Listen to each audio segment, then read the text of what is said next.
धर्मराज युधिष्ठिर कहने लगे, हे कृष्ण, बैसाख मास की शुक्ल पक्ष एकादशी का क्या नाम है तथा उसकी कथा क्या है? इस व्रत की क्या विधि है? ये सब विस्तार पूर्वक बतलाइए। श्री कृष्ण कहने लगे, हे धर्मराज, मैं आपसे एक कथा कहता हूँ जिसे महर्षि वशिष्ठ ने श्री रामचंद्र जी से कहा था। एक समय की बात है, श्री राम बोले, हे गुरुदेव, कोई ऐसा व्रत बताइए जिससे समस्त पाप और दुख नष्ट हो जाएं। मैंने सीता के वियोग में बहुत दुख भोगे हैं। महर्षि वशिष्ठ बोले, हे राम, आपने बहुत सुंदर प्रश्न किया है। आपकी बुद्धि अत्यंत शुद्ध और पवित्र है। यद्यपि आपके नाम के स्मरण से मनुष्य पवित्र और शुद्ध हो जाते हैं, तो भी लोकहित में ये प्रश्न अच्छा है। बैसाख मास में जो एकादशी आती है उसका नाम मोहिनी एकादशी है।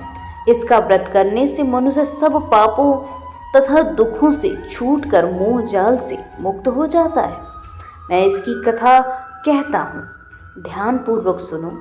सरस्वती नदी के तट पर भद्रावती नाम की एक नगरी में दुतिमान नामक चंद्रवंशी राजा राज करता था।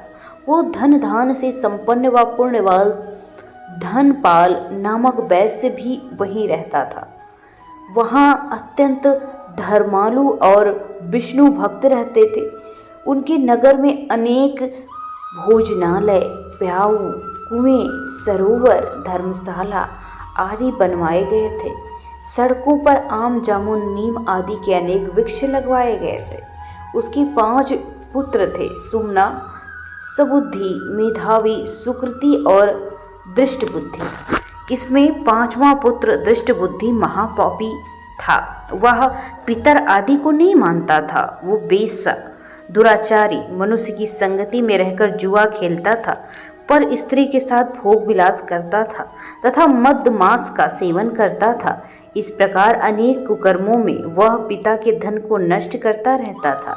इन्हीं कारणों से त्रस्त होकर पिता ने उसे एक दिन घर से निकाल दिया। घर से बाहर निकलने के बाद वो अपने गहने कपड़े बेचकर निर्वाह करने लगा। सब कुछ नष्ट हो गया तो वेश्या और दुराचारी साथियों ने उसका साथ छोड़ दिया। अब वह भूख प्यास से अति दुखी रहने लगा। कोई सहारा न देखकर चोरी करना सीख गया।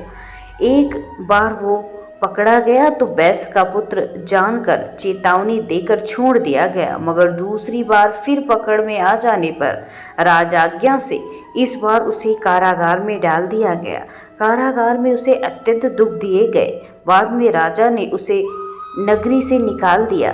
वो नगरी से निकलकर वन में चला गया। वहाँ वन्य पशु पक्षियों को मारकर खाने लगा। कुछ समय पश्चात वो बहलिया बन गया और धनुष बाण लेकर पशु पक्षियों को मार मार कर खाने लगा। एक दिन भूख प्यास से व्यथित होकर वो खाने की तलाश में घूमता हुआ कौंडिन्य ऋषि के आश्रम में पहुंच गया। उस समय बैसाख मास था और ऋषि गंगा में स्नान कर रहे थे। उनके भीगे वस्त्रों के छींटे उस पर पड़े। उस कुछ सुबुद्धि को उसे प्राप्ति हुई। वो कौंडिन्य मुनि से हाथ जोड़कर कहने लगा, हे मुनि, मैंने जीवन में बहुत पाप किए हैं। आप इन पापों से छूटने का कोई साधारण बिना धन का उपाय बताएंगे? इसके दीन वचन सुनकर मुनि प्रसन्न होकर कहने लगे, तुम बैसाख शुक्ल मोहिनी नामक एकादशी का व्रत करो, इससे समस्त पाप नष्ट हो जाएंगे।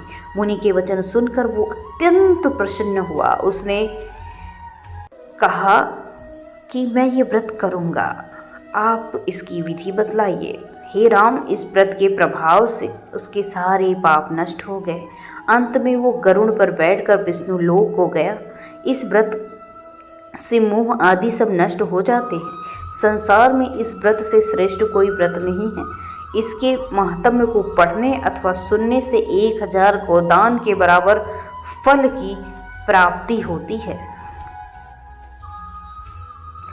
बैसाख माह में शुक्ल पक्ष में पड़ने वाली एकादशी को मोहिनी एकादशी के नाम से तो जाना ही जाता है। ऐसा मित्रों आपको पता है, ऐसा कहा जाता है कि मोहिनी एकादशी का व्रत रखने से व्यक्ति की मोह माया के जंजाल से मुक्ति मिल जाती है। माना जाता है कि इस व्रत को करने वाले को कई जन्मों के पाप से छुटकारा मिल जाता है। इसके साथ ही क्यों पड़ा मोहिनी एकादशी का नाम, आइए जानते हैं। जब समुद्र मंथन हुआ तो अमृत प्राप्ति के बाद देवताओं और असुरों में इसे पाने की होड़ मच गई। ताकत के बल पर असुर देवताओं से अधिक बलशाली थे। देवता चाहकर भी असुरों को हरा नहीं सकते थे। सभी देवताओं की आग्रह पर भगवान विष्णु ने मोहिनी रूप धारण कर असुरों को अपने मोह जाल में फंसाकर सारा अमृत देवताओं को पिला दिया। इससे सभी देवता अमर हो गए। यही वजह है इस एकादशी को मोहिनी एकादशी के नाम से जाना जाने लगा।